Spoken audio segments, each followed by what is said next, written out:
Zidane Danny, Electro Ninja here, and welcome back to Electro Ninja's Lab. In today's video, we are going to be talking about the latest episode of My Hero Academia, which honestly, I have to say, this episode was really interesting, to say the least.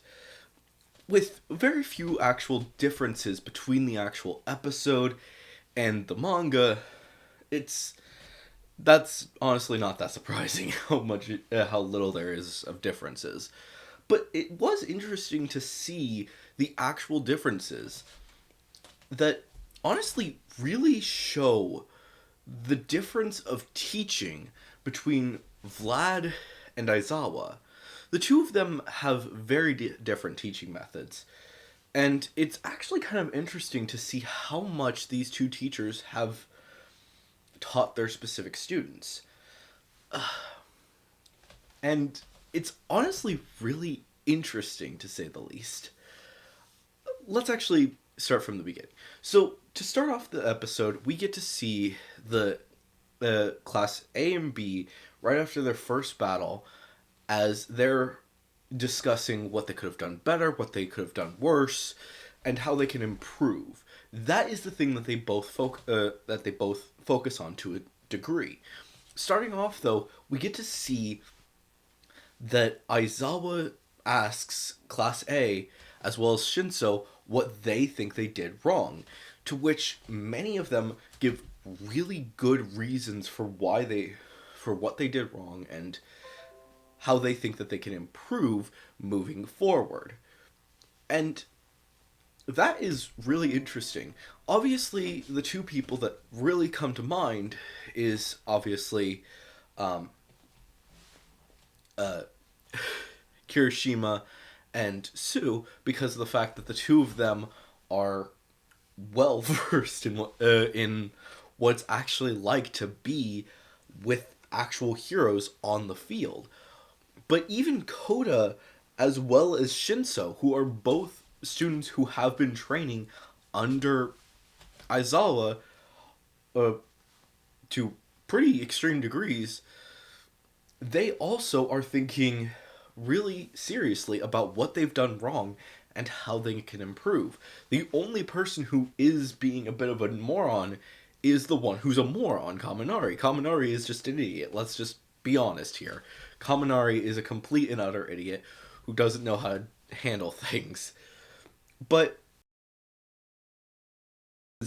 that Aizawa asks them what they think they did wrong and how they think that they can improve it. And after they have done that, he calmly explains what they have done. That yes, they have that they got these things right, but he also expands on what they acknowledge themselves and how they can improve it. Obviously, focusing more on those who actually really need to actually understand what they've done wrong. Shinso, he specifically tells him, don't worry, you're gonna have some difficulties understanding how to use the binding cloth. It took me 6 years. So don't expect to understand it right away. And then he also goes over each and every single one of them and how they can improve to their certain degrees. Also telling of these, both Sue and frickin' Kirishima, hey, don't worry as much as you are. It's honestly not. You guys are still learning, and learning is important. Making mistakes is important, and acknowledging those mistakes is even more important. Then we go over to the other group, which is just so different. Rather than asking them what they think they did wrong, Vlad immediately comes up to them and says, you should have been working together. Here's the problems that you had. You need to fix them. Blah, blah, blah. Going off on them. And it actually really shows how much of a difference there is between Aizawa and Vlad. Vlad is a strict teacher, trying to make sure that they do everything right the first time and never get into trouble. while Aizawa is the type of teacher who wants his students to make mistakes so that they can improve and learn from these mistakes and grow into better heroes in the long run. And on top of that, it really exemplifies why Class A and Class B are so far apart. Yes, obviously, B can occasionally get some really powerful wins against Class B can get some powerful wins against Class A, but the fact is that they're not going to win in the long run. They're going to have a lot of struggles and never really get that perfect level that has kind of come about because of Aizawa. Aizawa has trained, has been a teacher for a lot shorter of an amount of time than Vlad has, with only maybe 1 to 2 years on his belt before this class, which is insane. And if you guys didn't know about that, read Vigilantes. Seriously, I'm going to be saying this every single episode until you guys read it. Read Vigilantes because it is important moving forward. And it's canonical, so there. The point that I need to get across to you guys is that there are going to be some things that are different. And you're going to have to acknowledge those differences as you work. So, yeah. Things change and you need to improve to make sure that you do the best that you can. That is the importance of this series, and to learn from your mistakes as well as the mistakes of others, which is important because you'll notice that as soon as the battle is over, everyone in Class A breaks into their groups and starts thinking, okay, what can we do? We need to plan out what we want to do for each of our specific battles. And we get to see how each of these people actually work around that. And that is the biggest difference between the manga and the anime, where this scene is just one panel in the entire book, in the book. And in this, it takes a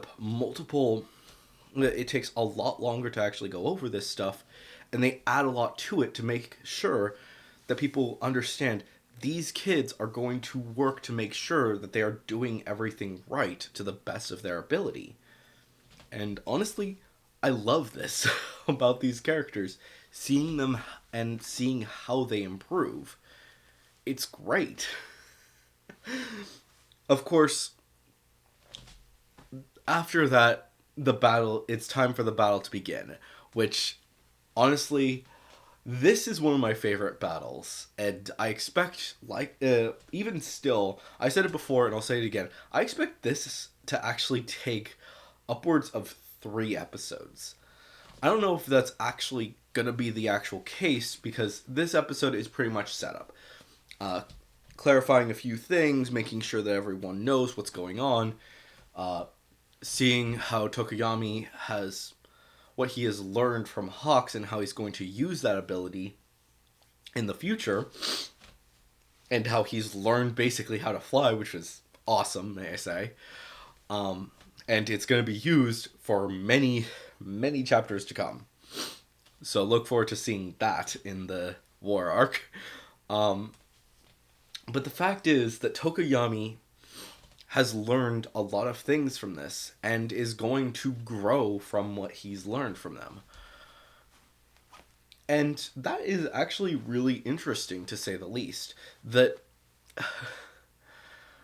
everyone is learning, and that's a big factor. These heroes are not done learning. They have just begun. I think that it's important to actually realize this.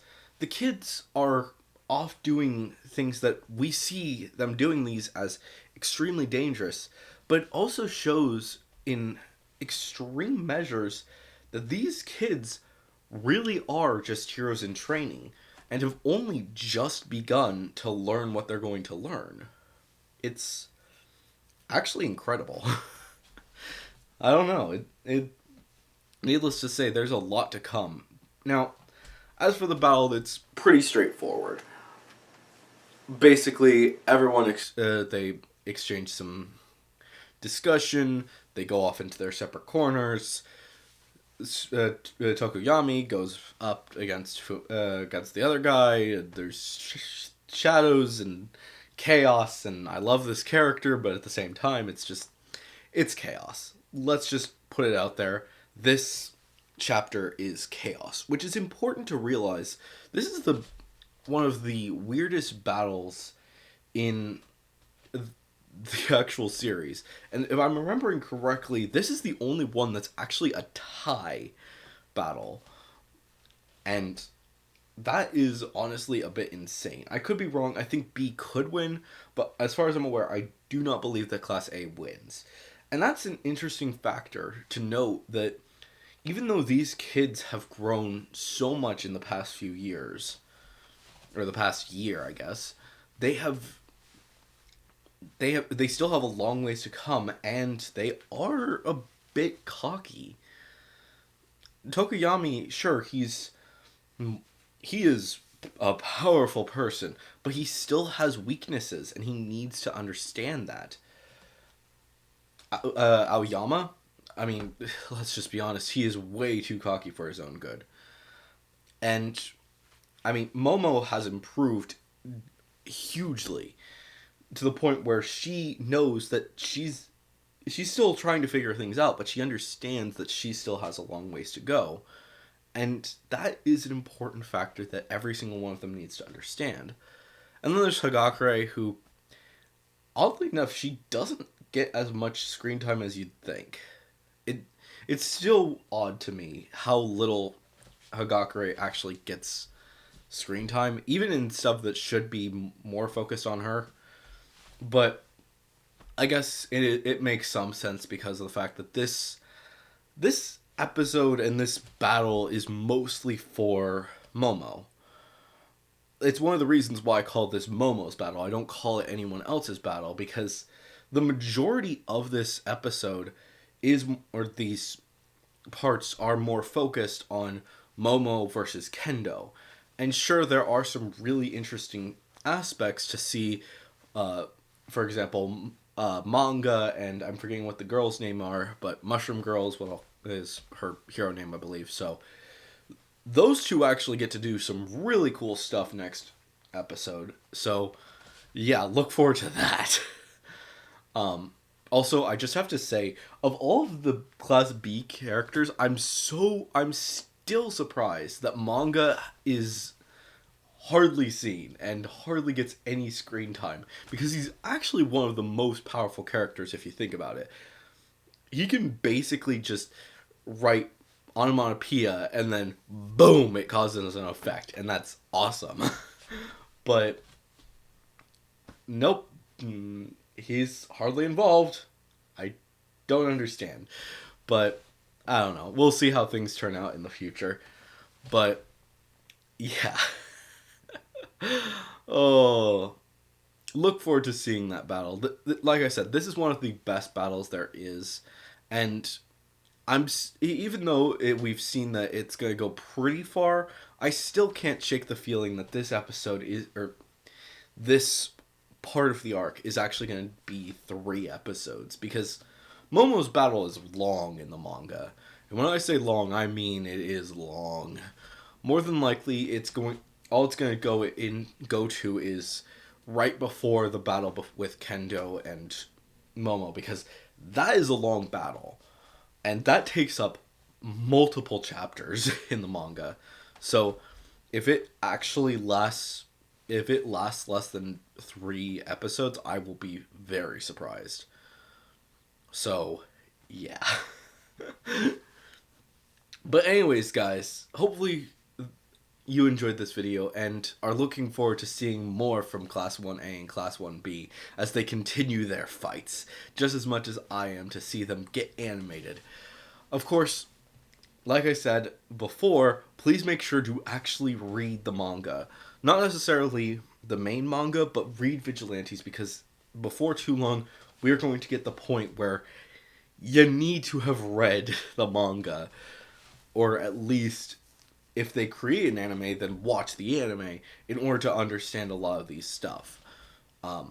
Keep in mind that Volume 26, I believe.